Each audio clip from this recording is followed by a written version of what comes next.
We cleaned 2 homes. Actually, we cleaned 1 home. The second customer was an RV. I can still remember knocking on that person. I was super excited. This was the start of something big, man. This is not just another cleaning service. This was a big deal. And so we had 2 customers on our first day. The first one went fine. I tagged along because I wanted to be a part of the experience. And the second one, we knocked on the door, and the lady said, "Hey, yeah, I cleaned last night. I'm so sorry. I should have called you guys." And I said, "Wait a minute. This is our grand opening day. This is a big deal. I'm going to talk about this for years. We've got to clean your house." And she said, "Well, we're leaving for vacation. I wanted to go ahead and get it over with, but I didn't clean the RV. So if you want to do something, go clean the RV." So I walked out in the backyard, found the RV, and we cleaned it. Welcome to the Hire Yourself podcast. If you're ready to take control of your destiny, build wealth, and live life on your own terms, this is the place for you. Each week, Pete and I talk about business, franchising, and personal growth to help make you more successful. Well, Nat, I'm really excited. We've got an awesome guest today. Guess who we invited today? Any ideas? I don't know. Who's on today? Oh, we got a great guy, Ron Holt, the founder and president of Two Maids and Mop. We're lucky enough to have him here today, and I'm so excited. We've been trying to get him on our podcast for a long time, and so, Ron, welcome to our podcast. Well, Pete, Nat, thanks so much for having me here. It's a true honor. I'm excited to talk about my story and Two Maids and Mop. Well, let's get right into it then. I know you've been in the business for a long time. Tell us a little bit about how you got into the residential cleaning service specifically. So how did you come up with Two Maids and a Mop, and then we'll kind of progress into how did that turn into franchising? Sure. So it was next Tom Brady or house cleaner, and next Tom Brady seemed a little bit more daunting of a task. And so house cleaner it was. The truth is, I never really loved the idea of cleaning a house. That's still something hard for me to get my head around because it's hard work. And I remember still when I informed my parents, because I was in my 20s when I started the brand, that I was starting a house cleaning company, and they laughed, not because they were afraid of my entrepreneurial skills, but they knew my cleaning skills really lacked any kind of quality. So it was not something that I necessarily strive for, but I fell in love with the industry, honestly. As I was growing as an adult right out of college, I just had this growing urge to start a business. And I don't really know where it came from to this day, but man, I just couldn't think about anything else but starting a business from the ground up. So you're sitting in your house or your apartment and you go, "Oh, you know what? I'm going to start a business, and why not a residential cleaning business? Because I know nothing about that and I don't like cleaning." Did I get that right? Pretty much. Well, so there's a whole evolution to the discovery. And so step one was my first real job, as I'll call it, right out of college. And I worked inside this laboratory. And initially I was just a grunt, just worked as a lab tech, and eventually worked my way up to manager of the lab. Turns out in the scientific world, things like saying good morning and how are you doing, those are traits that are very unique because chemical engineers and other chemists don't really want to do those things. So the fact that I could communicate allowed me to rise pretty quickly and manage the whole shebang there. And so once I got behind the side of business of running that lab, I really just fell in love with the idea behind it. And so it was very much like a residential cleaning service, believe it or not, in that it had recurring revenue. And so you got to remember, I'm a chemist by trade, so business it was all foreign to me. Recurring revenue might be 101 stuff to someone with an MBA, but for me, this was this novel concept I'd never even thought about before. But I saw the money rolling into this laboratory, and I saw that the fact that we didn't have to resell or remarket to these customers over and over again. And I knew that at some point when I was able to open my first business, it was going to be some form of service. So that was sort of step one in the journey, just to find service, find some type of service opportunity. Step two, I was again still very much a science nerd, and so I really liked the idea of being innovative. Today that word's disruptive. Back in those days we didn't have that word, but I really felt like if I could find a service-based industry that really had yet to embrace technology or have any type of real disruption or innovation within it, then I would find the perfect business. Now that turned out to be a little bit more complicated than I thought it might be, because even in 2000, there was still a lot of innovation out there, And so what I discovered was that within the service industry, the consumer service industry specifically, had a lot of opportunity for disruption. So whether it's carpet cleaning, painting, moving, us cleaning, all of those guys for the most part operated their businesses like a side gig, sort of almost like a hobby. They were just sort of cleaning, in our industry, cleaning their dozen homes a week, and they're happy with it. And so no one really attacked the industry like it was a real business opportunity. So I then set my sights on the consumer service industry. Once inside that, I started looking at all these things I just talked about, painting and so on. And the residential cleaning industry really shined for me, mainly because what I felt had the most demand in front of it. A lot of other businesses like lawn service and other things had already really been uh, attacked by national brands. Very few national brands had attacked the residential cleaning industry. In fact, I did a quick survey back in those days of every grown-up adult I knew, which was limited.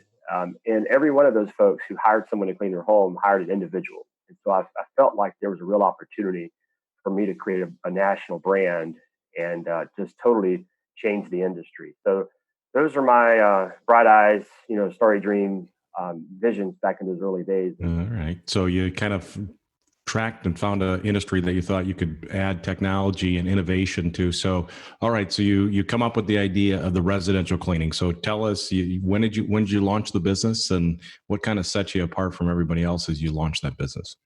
Yeah. So, I started on the craziest day ever, April 1st, April Fool's Day of all days, way back 17 plus years ago now in 2003.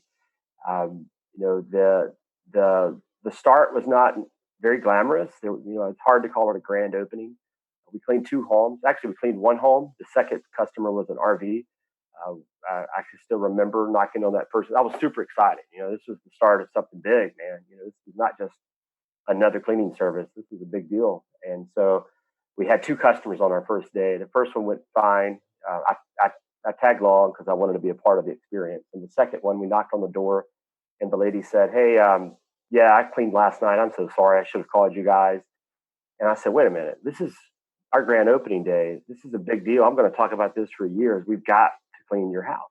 And she said, "Well, we're leaving for vacation. I wanted to go ahead and get it over with, but I didn't clean the RV. So if you want to do something, go clean the RV." So I walked out in the backyard, found the RV, and we cleaned it. Well, it's always hard to find a customer that's on wheels, right? Rolling around. Right. So very good. All right. So you started your business, and then you clicked along for, I think it's about 10 years. And then you decided to take your business model and franchise it. So tell us a little bit about that. The idea of franchising actually had to kind of grow on me. I always wanted to build the brand into a national concept, but when I first entered the industry, I recognized pretty quickly I didn't know what I was doing. I didn't know how to clean a house. I didn't know how to hire blue collar employees and motivate them. I was just a fish out of water. And so I tell this story all the time. About 5 or 6 days into the business, recognized some of my weaknesses, and so I hit the road. So we were in Pensacola, Florida at the time. You may not know this, but Interstate 10 travels from Jacksonville, Florida, all the way to San Diego. And along the way, you enter all sorts of cities: Houston, San Antonio, whatever. So I felt like I could hit Pensacola, go all the way to San Diego, and have a real research study by just dropping in on cleaning businesses. So I didn't make it to San Diego. I didn't make it to San Antonio. And along the way, I literally just pulled up to hotels, pulled out these things that they used to call yellow pages, and found the largest ad in the yellow page, called the local cleaning company that had that big ad, and said, "Hey, can I hang out with you?" And they all said yes. But about half of them owned franchises. And they, for the most part, were very, very successful, $1 million+ stores. But man, they had some really nasty things to say about their franchisor. And I was just scared to death of that, because I wanted success, but not a combative relationship. And so for years, I said, franchise, no, no way. It took me running into a industry legend many, many years ago for me to really discover that franchising can be great. It can be a really strong, mutual serving relationship. I actually had the opportunity to meet Fred DeLuca, and he taught me that franchisors don't have to be the bad guy, and he also pointed me in the direction of a lot of other franchisors that were good guys too. And so I then started rethinking my strategy. We had at that point opened a dozen corporate stores, Okay. and so we pivoted and we started thinking about franchising. And man, it was one of the best decisions of my life because it allowed us to partner with like-minded individuals who really wanted success. They wanted growth. They wanted profit. They wanted to grow their business just like we did. And it was a mutually serving relationship because when we hired someone in, let's say, Charlotte, North Carolina, we trained them, hand over the keys, go back to Birmingham, Alabama, which was our home office, and cross our fingers that this employee was going to do his or her job. Yeah. And sometimes they did, sometimes they did not. When they did not, we had problems, right? So Right. franchisees, we don't have to worry about that. They're stroking a check. They own that business, and so we have our interests are mutually aligned, and it allows for both of us to put our heads together to think about what we need to do to go forward. So with franchising, you saw it as an opportunity to partner with people with like minds that also wanted to grow something, right? Which is great. But you had mentioned there's a lot of franchises out there. So what separated you from all the other franchises? I mean, you got this business model. You've been doing it for what I call it 10 years, but you're going into an industry where there are other franchises doing that. And I know you had the intent to provide a better relationship, but what separates Two Maids and a Mop from the other companies that are out there? Well, first and foremost, one thing that we're real proud of is before we ever franchised our first unit, we had our own ops manual full of system and process. Hundreds and hundreds of pages of really boring systems that teach you how to do everything from how to use the right product to how to enter the home. And so we had all that, and so we knew that we could create that consistency that everyone wants in a franchise system. But one of the other things that we have and still have today is a unique selling point that we call the pay for performance plan. And I looked across the industry, and what I recognized was that franchisors were really good most of the time at system and process. It's hard to be a franchise brand without having system and process. So that was sort of step one, but very few stood out. There was some things that separated them. And maybe they had great cultures. Maybe they had, better pricing, whatever it might be. But very few had something truly unique. I call it a purple cow, which is a term penned by my favorite author, Seth Godin. And so the pay for performance plan became our purple cow, basically. And it also allowed us to really separate ourselves whenever we talk to not just consumers, but even franchise candidates today. And so I'll explain it real quickly. It's super simple to understand. Every time we clean someone's home, we give our customers an opportunity to rate their level of satisfaction on a 1 to 10 scale. And that number by itself will directly determine the actual compensation level the two folks who clean that house get paid. So basically, it creates an ownership mentality, very similar to the franchisee-franchisor relationship. It aligns our interest and aligns the interest of the franchisee along with their employees. And as a customer, you have a sense of comfort that even if there is a negative experience, there's an opportunity there for that to be resolved because your opinion makes or breaks that employee's paycheck. So the question I got for you is that it's brilliant. I mean, it pay for performance, customer satisfaction. Why aren't more people just knocking off the idea, kind of copying the pay system, the way in which you guys, the compensation system? I've been asked that question a lot. We've grown a little bit since those early days. So fortunately, we have some legal protection. However, the spirit of it, can't copyright or trademark the spirit of it. So it is what it is. What I can give you my theory behind the answer because I believe everyone should do it.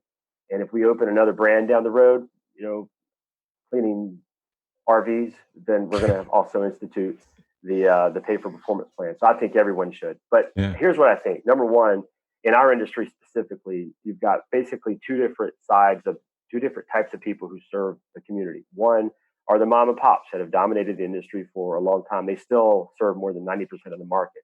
Most of those folks, when I say most, essentially all, do not really have this vision of growing into a national brand or even taking over their local market. They really want to serve their 12 homes this week, be home by 5 o'clock, not have to think about the business, not have to worry about high level things like margins and taxes and marketing and stuff like that. And so the idea of having a unique selling tool, not that big a deal to them. Secondly, I think that for the most part, we're kind of a newbie to this industry. We've been in it for 17 years, but from a national perspective, we've really only been a big player for the last 5 or 6 years. So most of the national brands have been around for more than 20 years, in some cases 30 plus years, and they're great. I know a lot of those guys from the leadership perspective, I admire and respect them, but they're so big that it's very difficult for them to make change. Got So it. even at our level, we have 78 franchisees across the country open for business right now. Any change creates all sorts of ripple effects, no matter Yeah, how great the change is. So absolutely. if Yeah. you were to tell your brand of 200, 300 plus franchisees that you're going to make a really monumental change to the business model, it'd be a tough sell. Yeah, So absolutely. I think we just kind of came into the market at the right time, and it's been tough for people to respond to it. One of the things as I was prepping for today, I realized or I read some stuff where you believe to be an innovator in technology. You kind of really leveraged marketing before, digital marketing, that kind of stuff before most of the people in the industry did. Tell us quickly a little bit about that. Yeah. So again, looking back to my nerdy days as a wannabe chemist, I had always felt that the guys who won with technology really created a marketplace that was difficult to combat. And so I didn't really think we would build robots and have Rosie the robot out there cleaning homes, but I really felt like there was a lot of things that we could do to automate the business process side that could involve technology, and that would be our difference maker. In fact, one of the reasons I fell in love with this industry is the fact that robots probably will never clean someone's home. I know we have robotic vacuum Yeah, cleaners yeah. that kind of go around the homes, but you won't see a robot picking up someone's, uh, you know, coffee mug from the kitchen counter, cleaning underneath it and putting it back in the same place. That's industry knowledge that probably is too in the weeds for you guys. But the minute you put that coffee mug back in the wrong place, the customer's going to be upset. And so the minute you break that coffee mug, the customer is going to be even more upset. So humans are going to be a big part of our industry for a long time, but technology definitely has to be a part of it. And so what we did is we went out and said, what's wrong with the business beyond cleaning houses? What's wrong with the business process side of our industry? And then we tried to figure out a way to attack it in so many different ways. And so scheduling, simple things like scheduling, were really archaic. Most cleaning company operators out there are using all sorts of crazy things. Some people are still using desktop calendars, believe it or not. Really successful cleaning businesses are out there using desktop calendars to schedule their work. In other cases, they may be using some type of software, but it's a free version that Google offers, or Google Calendar. And so, simple things that most people don't think a lot about, we really felt like we could improve upon. And so we set out and we said, you know what? We don't know one thing about software development, but we're going to figure it out. And so we went out and we hired all the local talent we could in terms of software engineers. And we told them everything that was wrong with the industry. And we said, we don't know how to code, but you guys do. You fix it. And so it's taken several years to pull off a lot of those solutions. Sure. But we've become this software engineering company while being more or less known for house cleaning. Wow, that's very cool.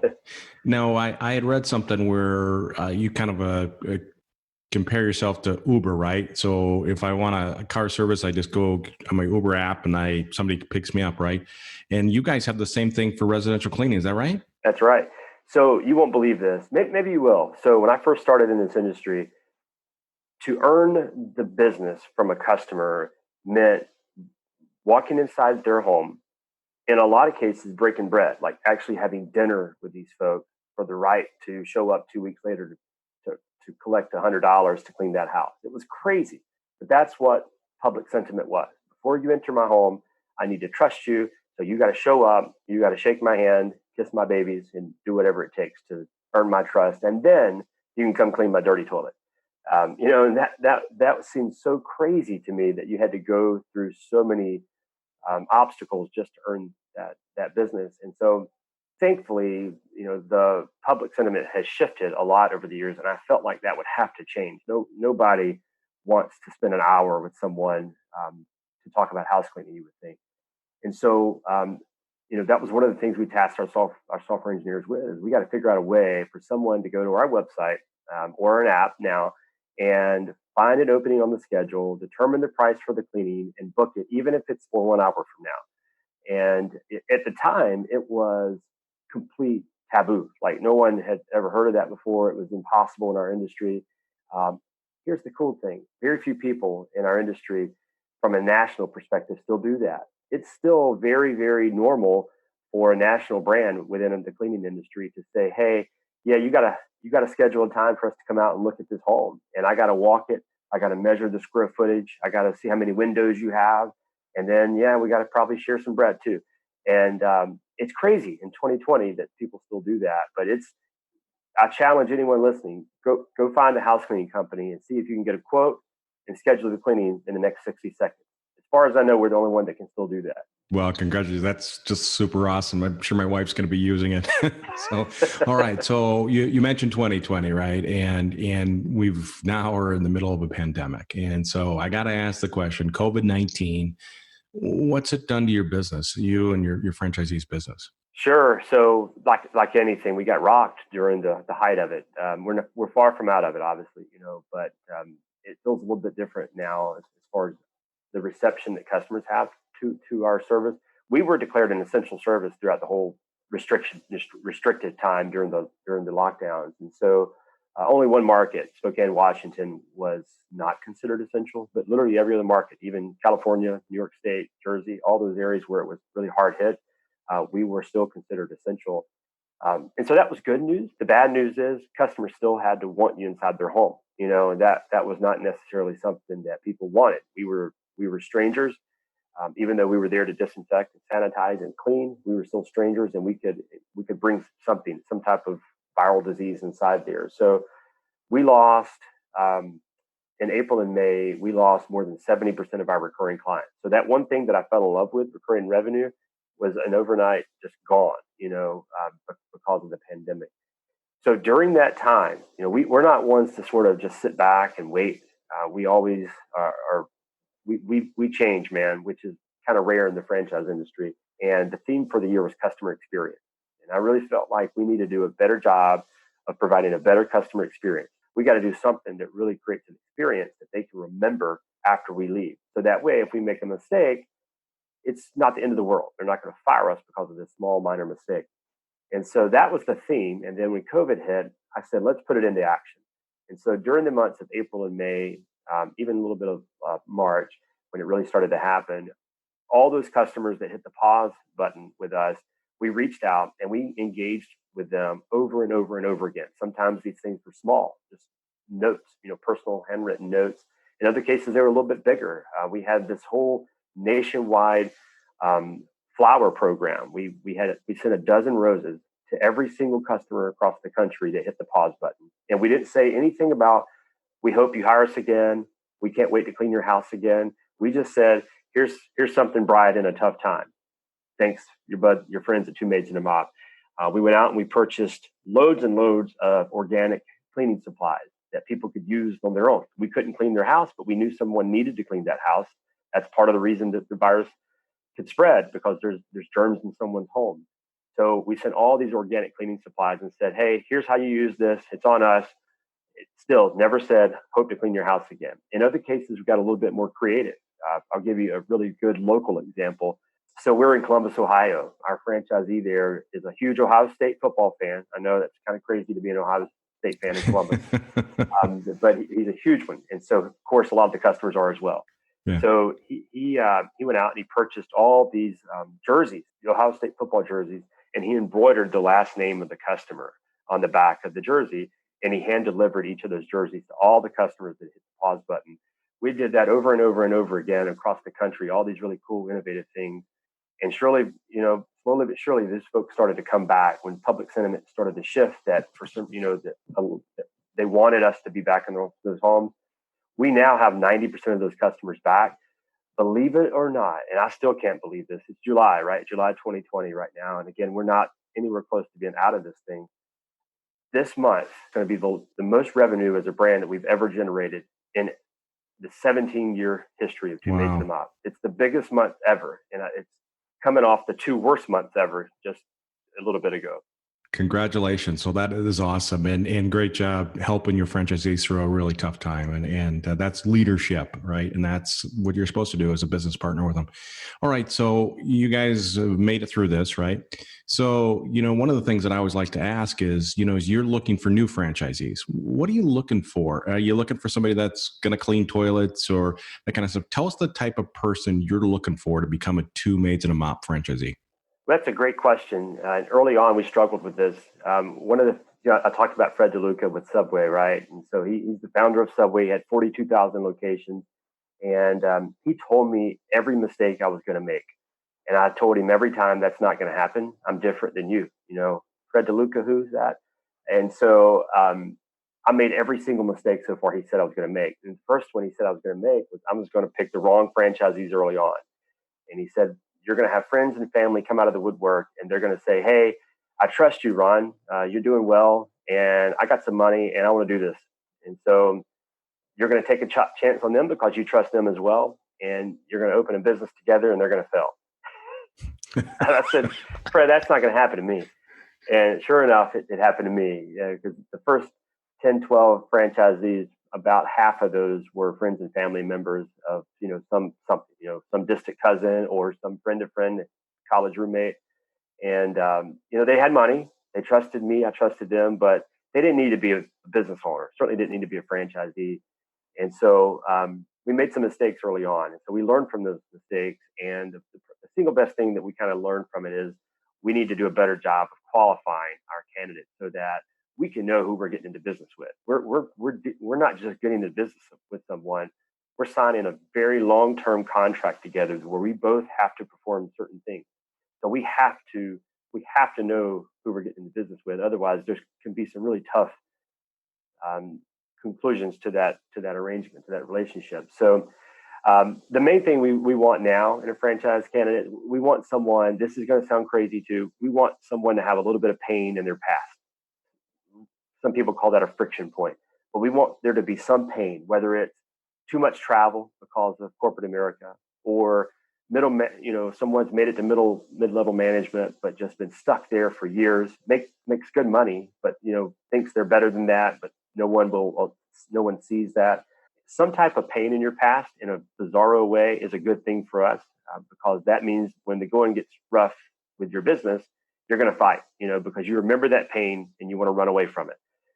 So that's one thing. The second, we really want someone to want Two Maids and a Mop to solve a problem. We want Two Maids and a Mop to be more than just a money-making machine. We're proud of the profits that we produce, but we want Two Maids and a Mop to be an engine for a franchisee to improve their life, whether it's work-life balance, whether it's their just lifestyle. We want Two Maids and a Mop to be an avenue for that type of success to occur. And so we ask those kind of questions to franchise candidates. Why is Two Maids and a Mop going to make your life better? And so it's a tough question for a lot of people because most people go straight to the thing that everybody wants when they start a business, which is profit. They want to make money first. So let me ask you this, from a standpoint, it sounds like you're looking for more of kind of that mid to senior level executive that wants to build a business opposed to being the one cleaning houses. Is that right? No doubt. Yeah. So, again, I in the 17 plus years that I've been involved with Two Maids and a Mop, I've cleaned a dozen homes, maybe 12 of 12 failures. Nobody wants Ron to clean their home. And so we don't expect that of our franchisees either. This is a business opportunity. And, it never hurts to clean a house as a franchisee because you own a cleaning business, but it's not something you need to think you should be doing on a regular basis. It's not something we encourage at all. We take you through training, a few weeks of training. We're going to get you to clean a house during that training. But that's really the last time we ever want you to clean a house. We really train you to clean a house just so you know what you're getting yourself into. Got it. So let me ask you this: when people start looking for a franchise, right? Nat and I, we help people. We're franchise consultants, right? So people could come straight to you from the organic lead, for lack of better terms, or they can go through a franchise consultant. Do you see a benefit of somebody that's looking for a franchise to kind of leverage a franchise consultant as they're exploring franchises? In your case, looking at Two Maids and a Mop. No doubt. So we're living that right now.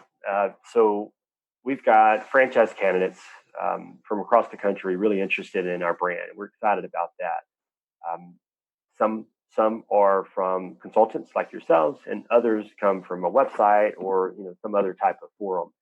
Typically, when we have a candidate that comes from a different type of forum, we have to do all sorts of things to really dig deep to figure out if this is the kind of candidate, if this person has the personality that we really want to be in business with. And then on top of that, what we've learned working with consultants like you guys is that what you do that is so much different than if we just find someone from the street is you prepare them for the journey. Not only do you prepare them for the journey, you filter them in a direction that's going to make the most sense for them. We've had web leads that come to us who are looking at us, a uh, a restaurant concept, and a retail concept. Three totally different business models, that are going to demand different things from that owner.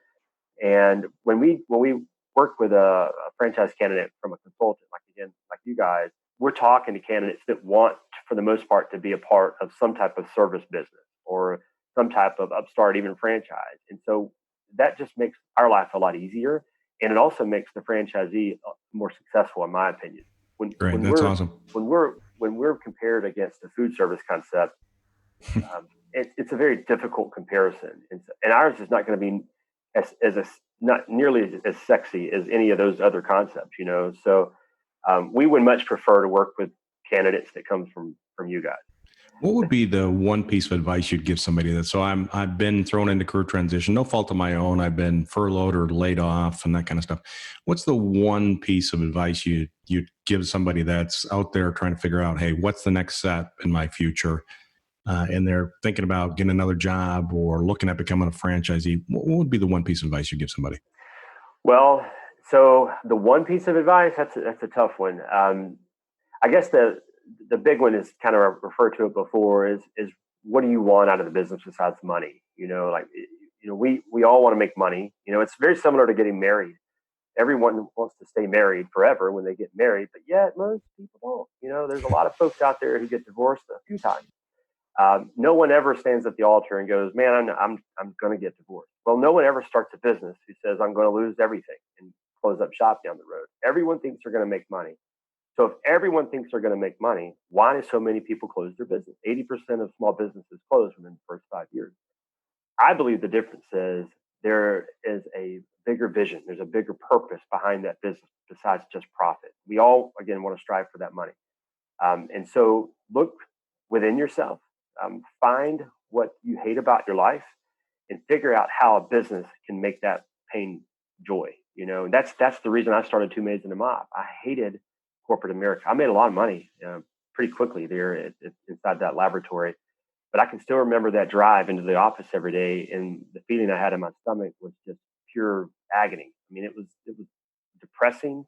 I did not enjoy my life. I was able to travel the world, and do a lot of good things, and people really looked up to me. I was the not only the youngest person that had ever managed the organization. I was the first non-PhD to ever manage the organization. So I should have been happy. The career path was super bright, but that agony was something I couldn't overcome, and a business solved that problem for me. Yeah, and business can, right? It can help you take control of your future. And I think with franchising, if you are going to become an entrepreneur, it's just an easier way to go. I call it entrepreneur light, right? You just get in there, bring your business acumen, your leadership skills, and then you leverage a franchise model, and you got a higher chance of success. You make less mistakes. I speak from experience. I was all by myself on an island, and literally in Florida, and I didn't know what I was doing.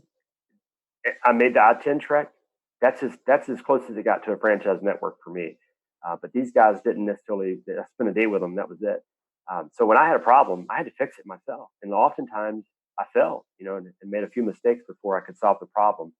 Our franchisees don't have to worry about that. They have everyone experiences some form of failure. They make mistakes, but there's a support system now. There's a training system now. And, beyond the support that we provide as a franchisor, the franchisees across the country that have already been down that road before, they become great mentors for a lot of our franchisees that are starting up from the ground up. So, man, looking back, it would have made my life so much easier if I could have leveraged that. But I couldn't. I was by myself. Well, sometimes we have to learn the hard way. Well, Ron, you have to be very proud of what you've created with Two Maids and a Mop. It's absolutely amazing what you've done in terms of changing the industry. And I suspect you've changed a lot of people's lives. You've allowed people to create a business, to take control of their destiny, to live life on their terms. So congratulations on everything you've accomplished. And I really appreciate you sharing your story with us today. Well, Pete, again, it's an honor to be here. We love working with you guys. And again, anytime we work with you, we know we're getting someone that knows what they're doing, knows what industry they want to be in, and they're ready. They want to start a business, and they have that pain in their past, and they want to use Two Maids and Mop to solve it. So thanks for inviting me here today, and I enjoyed talking with you. Thanks, Ron. All right. Well, have a great week, everybody. Thanks for listening to the Hire Yourself podcast. For more resources, check out our website at hireyourself.com. And remember to subscribe to this podcast to receive each episode. Please leave us a rating, and we'd love to hear your feedback and suggestions for topics.